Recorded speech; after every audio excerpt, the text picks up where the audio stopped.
no. So ngayon, no, pag-usapan natin itong tungkol sa mga taong nangangaral, no, ng mga taong dumarayo pa talaga sa ibang lugar upang ipangaral ang salita ng Panginoon. Maganda ang kanilang hangarin na mangaral sa salita ng Panginoon.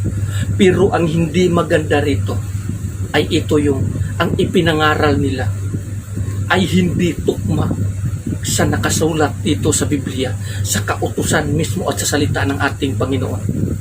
Yan ang hindi maganda kasi nga hindi natukma ang yung kanilang mga sinasabi. Ito yung lagi nating babantayan. Maraming mga tao po na gumagawa niyan ngayon. Maraming mga preacher, vlogger na nangangaral sa mga ganito ganyan. Maraming mga tao na nanghihikayat sa inyo na nangaral na dapat tanggapin nyo ang kanilang mga salita ng mga ganito ganyan. Pero kung ikumpara mo sa nakasulat sa Biblia ay malayo sa katotohanan. Kaya nga sinabi dito sa kasulatan ng Matthew chapter 23 verse 15 mismo, sinabi ng ating Panginoong Jesucristo, warning ito sa bawat kaninuman na nangangaral sa salita ng Panginoon pero hindi tukma sa mga nakasulat dito sa Biblia. Na inaakala mo lumalapit sila sa inyo, na akala nyo lubo, pero sa loob pala is lumalapit sa inyo, na akala nyo karnero, pero sa loob pala is lupo. Sinabi na yan ng ating Panginoon dito sa kasulatan. Sinabi niya, kahabag-habag kayo, mga tagapagturo ng kautusan at mga parisiyo, mga mapagkunwari, nilalakbay ninyo ang karagatan at ginagalugad ang buong daigdig, makahikayat lamang kayo ng kahit isang hintil sa pananampalatayang Hudyo. Ngunit kapag ito'y nahikayat na, ginagawa ninyo siyang masahol pa at lalong dapat maparusahan sa impyerno kaysa sa inyo. So, klaro po yan dito. Bago nyo po tanggapin ang ipinapangaral ng inyong mga leader o sino man yang nangangaral na dumarayo pa sa ibang lugar, may mga pariner, kahit man yan, i-compare nyo po yung nakasulat sa Biblia. May sinasabi doon, si Cowell tayo, sa quotation, sinabi niya, the greatest mistake of the church, ang pagkakamali ng mga churches or bawat tao, ito yung tinatanggap nila ang bawat o kahit ano na kanilang naririnig sa bawat leader or pastor na hindi ikinukumpara sa liwanag sa nakasulat sa scripture or kasulatan sa Biblia mismo.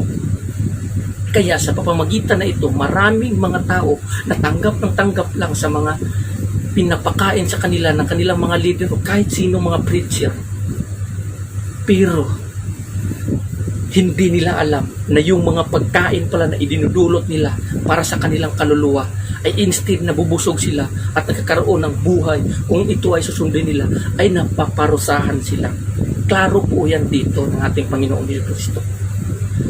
Dito sa sulat ni Joshua chapter 1 verse 8, sinabi niya dito, huwag mong kaliligtaan basahin ang aklat ng kautusan.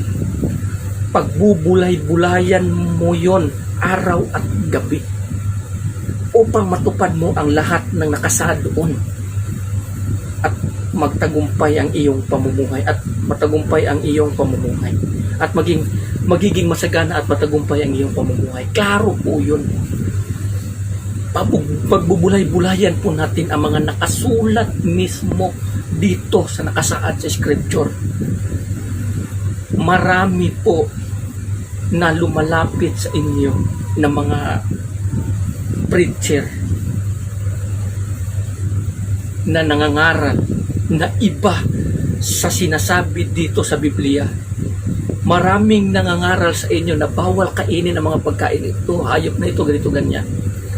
Bawal gawin to, ganito, ganyan. Bawal ito, mga ganito, ganyan. Pero nakasaad sa Biblia, kabaliktaran ang sinasabi nila. Kaya nga sinabi dito, pagbubulay-bulayan araw at gabi. Kasi nga, upang hindi tayo malilinlang ni Satanas, huwag nyo po iasa ang buhay nyo sa pamamagitan lamang ng inyong marinig sa inyong mga leader.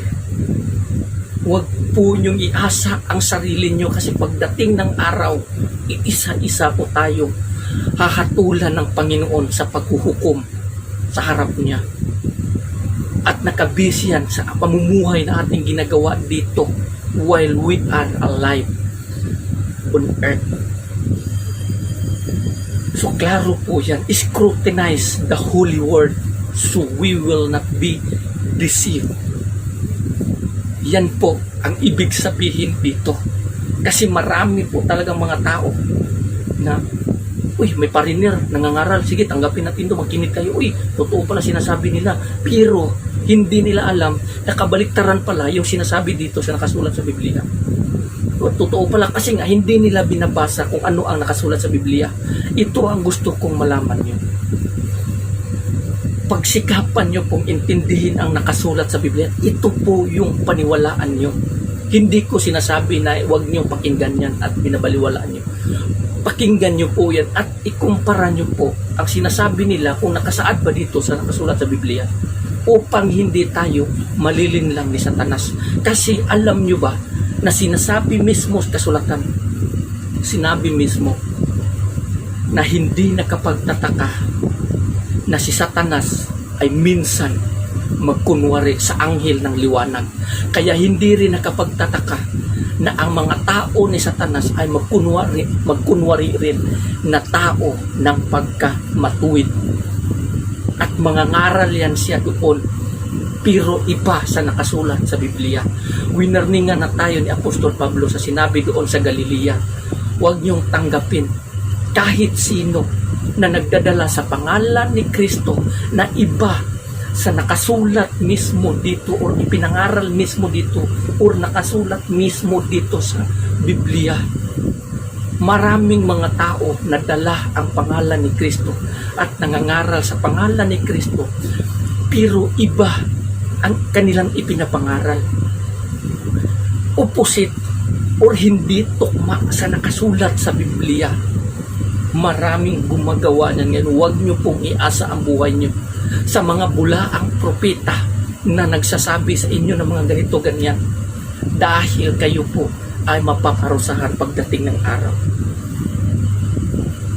Kaya ako nga, minsan nakikinig ako sa mga pinapangaral, minsan makarinig talaga ako ng hindi talaga tukma sa nakasulat sa Biblia. Pag hindi tukma yan, maniwala kayo sa akin, ang lumalabas sa kanyang bibig, hindi yan salita ng Diyos, kundi salita ng demonyo. Nililin lang kayo, parang pagkain yan na idinudulot sa inyo or ibinibigay sa inyo na hindi nyo alam na sa loob pa lang na masarap na pagkain na yan, may tinik doon na siyang dahilan na inyong ikakamatay. Ganon din, nangangaral sila sa ating Panginoong Jesucristo, sa pangalan ng Panginoong Jesucristo. Pero, pinalamanan nila yung mga pinapangaral nila na hindi tukma or kambaliktaran sa nakasulat doon, yun yung dahilan na siyang ikakamatay nyo, ikapamahamak nyo, na inaakala nyo na pagdating ng araw sa paghuhukom ay makakapasok kayo sa kaharian ng langit. Yun pala, yung iba hindi nakaabot sa kaluwalhatian ng Diyos at itinatapon siya, pero dahil nga sa maling pamumuhay na nasusunod nyo, dahil nga sa maling aral ng iyong leader, hindi nakapagtataka yan ngayon kasi sinabi na yan ni Kristo, nagdarating yung araw na ang pag-ibig ng bawat isa ay lalamig. Lalamig ang bawat pag-ibig, malamig ang pag-ibig ng bawat isa, at magsilabasan ang bulaang propeta. Yan ang katotohanan ngayon. So yan ang dapat nating babantayan ngayon. So hanggang dito na lamang, no. So mag-ingat po kayo. Minsan may pumapasok, may nangangaral sa inyo, pumapasok sa inyong bahay, kumakatok sa inyong pinto at nangangaral sa salita ng Diyos. Tingnan nyo kung ano ang sinasabi nila, kung tukma ba sa nakasulat sa Biblia. Kaya nga ibinibigay ng ating Panginoon ang kanitong mga libro ng mga Biblia upang ating basahin, pagbubulay-bulayan natin araw at gabi upang tayo ay hindi malilinlang ni Satanas kung sakali si Satanas ay magpadala ng kanyang mga tao na dala ang mensahe ng Panginoon kunwari, pero ang katotohanan pala, iligaw ka. Yan ang katotohanan. Maniwala po kayo sa akin. Yan ang katotohanan talaga. So hanggang dito na lang, no? Maraming salamat and God bless you. Amen.